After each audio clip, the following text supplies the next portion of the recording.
25 თებერვალი არის ყველა ჩვენთვის ძალიან მძიმე დღე, მაგრამ ამავე დროს ძალიან დიდი იმედის დღე.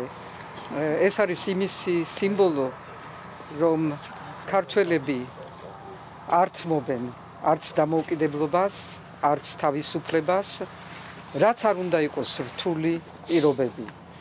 ვინც დღეს აქ მოვიდა და მოკიბულ-მოკიბულიენით რუსეთიც ვერ ახსენა, ის არ არის ამ ადამიანების სულის წრფელი, მართლაც მეხოტბე და ერთგული.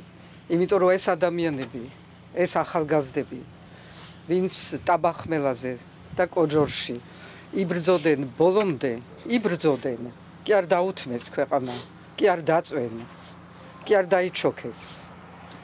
იდგენ და ერთმანეთს ეხმარებოდნენ, ერთმანეთს გადაიფარებდნენ და იყვნენ მდგრად იმთვის, რომ ეს ქვეყანა ყოფილიყო თავისუფალი და დამოუკიდებელი და დღეს თუ ჩვენ ვართ თავისუფალი და დამოუკიდებელი, ჩვენ სწორედ ვართ მემკვიდრეები იმ ბრძოლის, იმ შემართების, იმ ქვეყნის მიმართ ერთგულების, რამაც მოგვიყვანა დღემდე და საუკუნეების წინაც ასე იყო და საუკუნეების მერეც ასე იქნება.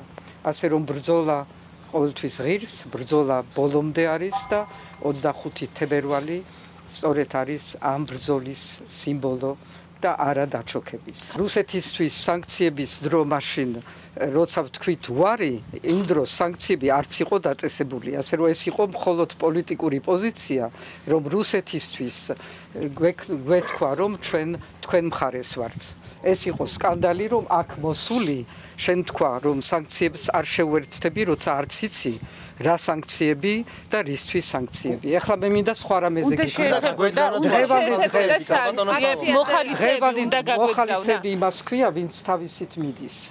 მე მინდა ომში ჩართვა ქალბატონს. თავისით ვინც წავიდა, ის წავიდა და ეს არ იყო ომში ჩართვა. და ომი მოდის მხოლოდ ერთი ქვეყნიდან და ეს დღეს აქ რომ ვდგევართ, უნდა ვიცოდეთ. ის ქვეყანა, რომელიც ომს იწყებს, თავისი ყველა მეზობლის წინააღმდეგ არის ერთი და ერთადერთი და სანამ ამ ქვეყანას ექნება კიდევ 1 კვადრატული კილომეტრი ოკუპირებული რომელიმე მისი მეზობელი ქვეყნის, მანამდე ეს ქვეყანა იქნება იმპერიალისტი, აგრესორი და ამ ქვეყანასთან ახლოს მყოფმა ყოველთვის ექნება შიში იმისი, რომ ომი დაიწყოს და სხვა არასცეთ წყაროდან არ მოდის ომის საფრთხე და ეს თუ ვერ გავიგეთ საქართველოს, დღეს არის ძალიან დიდი ტრაგედია საქართველოში, გურიაში და არა მხოლოდ გურიაში, აჭარაში, მთელი დასავლეთი საქართველო არის თოვლის ქვეშ, ისე რომ არც ერთი სახელმწიფო რეაგირება არ ხდება ჯერ.